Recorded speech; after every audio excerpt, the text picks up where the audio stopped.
You understand how it is that you are chosen?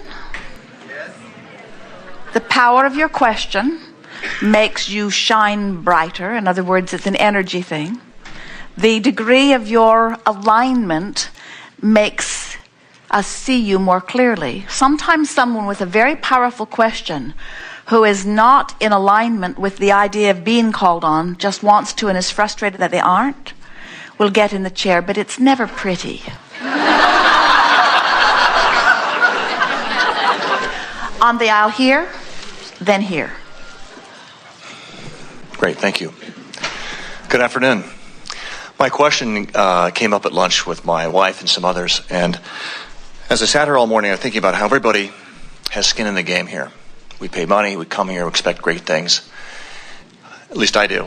And I was thinking, if all these people were gone and we filled this room up with teenagers, because I happen to have two, how does Abraham, or would Abraham, go about sharing this information with teenagers who are so self-absorbed and texting? Well, they are a much better room, we have to tell you.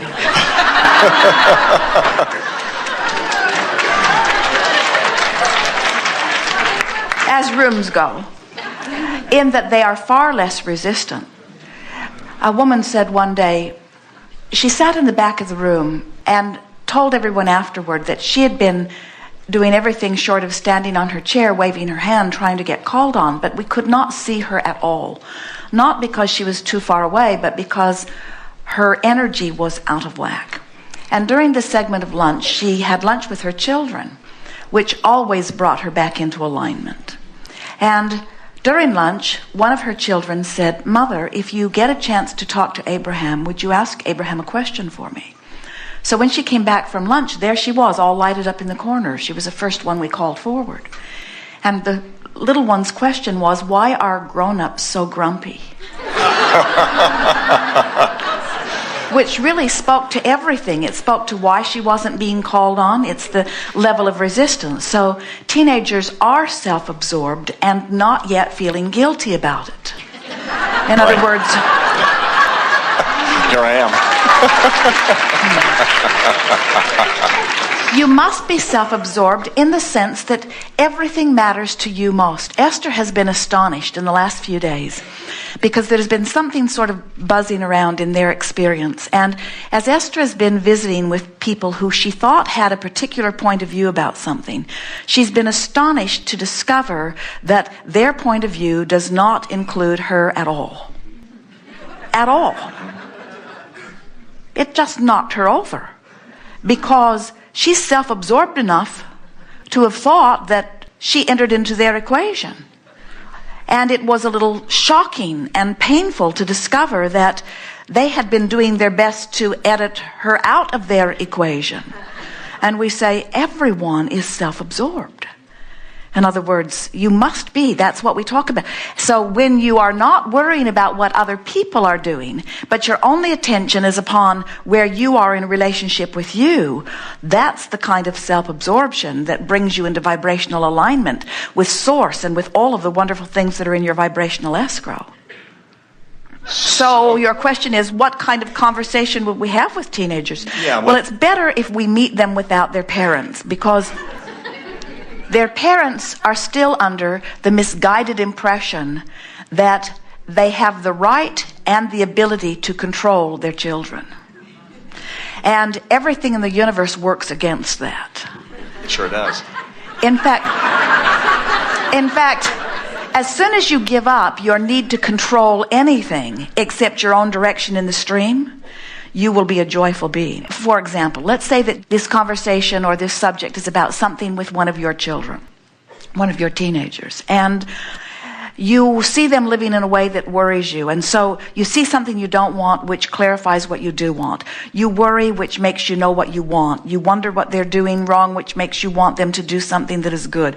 You worry about their well-being, which makes you further want their well-being. In other words, you have created your own personal vibrational escrow relative to the well-being of your children. But then when your children behave in a way that takes you away from what you want for them, then you're mad at them. Because if they would just behave in a way that causes you to line up with the image you have of them or the well-being that you have of them, then you would feel better. Conditional love is, I will find a way to find alignment with my vision of well-being that I wish for my children. Unconditional love is, I will find a way of finding alignment with who I am and my vision of well-being for my children. Conditional love is, you need to straighten up and do something different so that when I look at you, I feel good just in watching what you're doing. Most of the world is running around talking about unconditional love, and you hardly ever meet anybody who's living it. Because almost everybody says, these conditions make me feel good, therefore I vote for them. These conditions make me feel bad, therefore I vote against them. I petition against them. I will ground you. I will bomb you. I will do everything in my power to make you be the way I need you to be so that I feel good. We say the problem with that is there's always another squirrely one squirting out in some other way, misbehaving by your standards. And if you let their behavior be your criteria for your alignment, then you are in trouble, because everyone is selfishly oriented. It's the way it is supposed to be.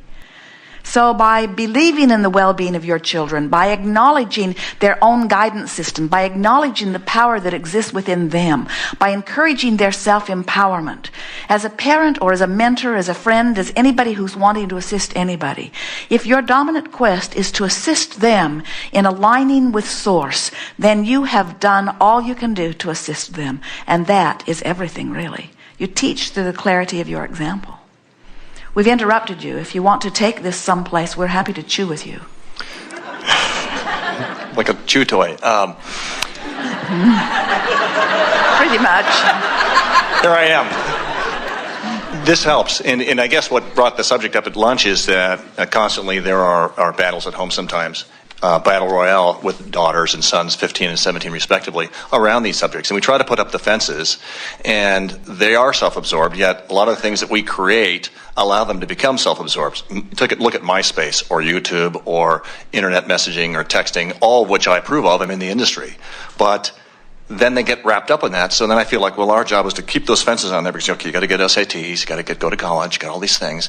So I don't want to take away from the creativity, but I still want to keep them on the track. The generations coming forward, you have to remember that what you all as a body of people on the planet are living today, you are launching rockets forth into the future that future generations will benefit from.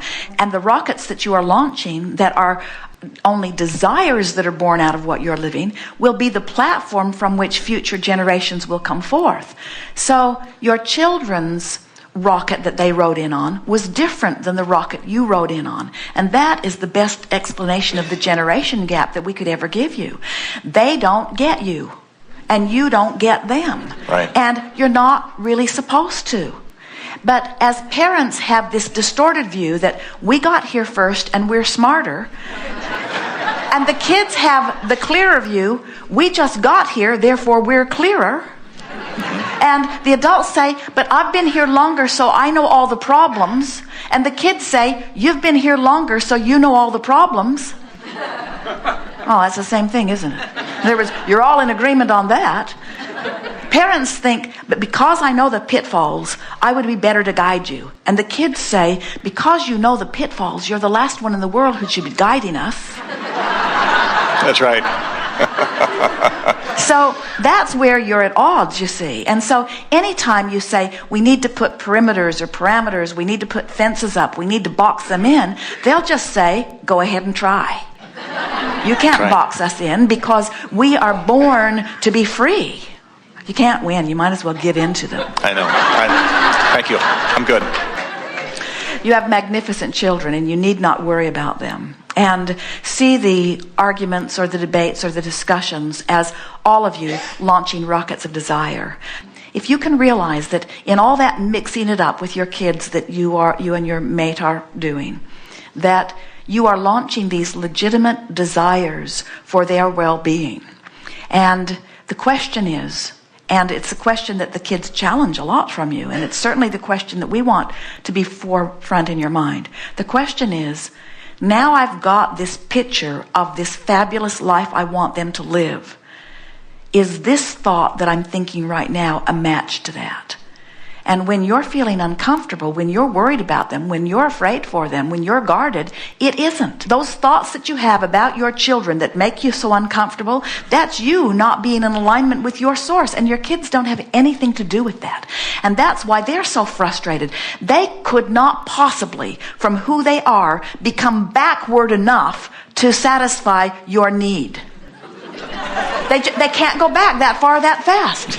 They're not willing to or wanting to. Every now and again they feel guilty because they can't. And so feel how wonderful it feels for you to say to a spouse or a lover or a child or a friend, I am not holding you responsible for the way I feel.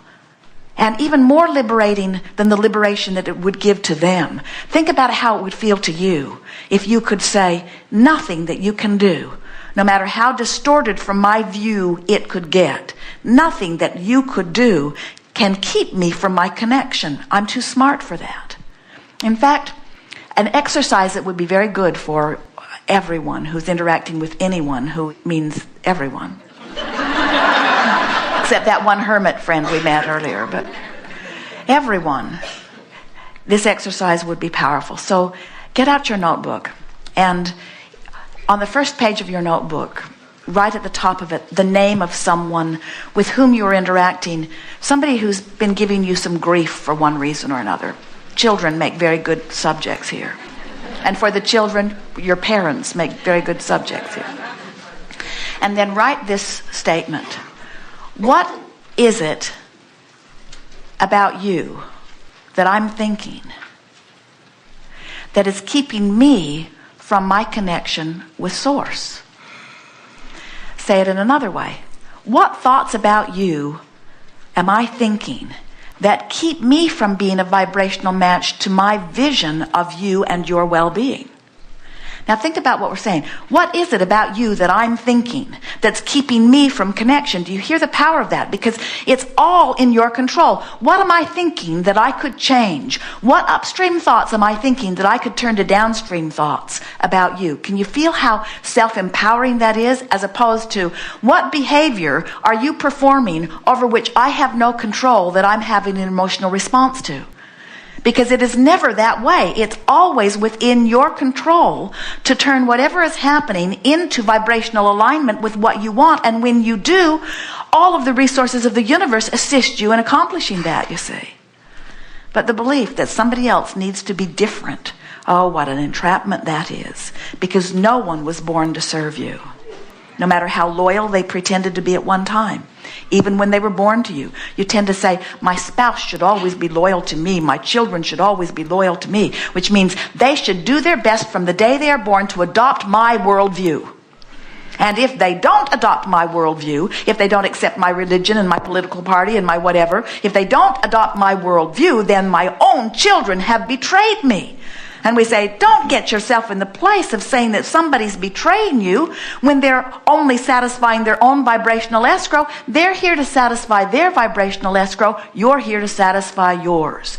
And when you stop asking somebody else to satisfy yours, then and only then will you be free. Thank you. That's what your children came to teach you. Yeah, they did. And my dog. Thank you. Appreciate it. Thank you very much.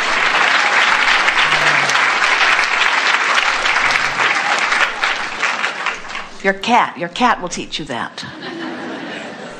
Look into your cat's eyes. Can't you just read it in their eyes?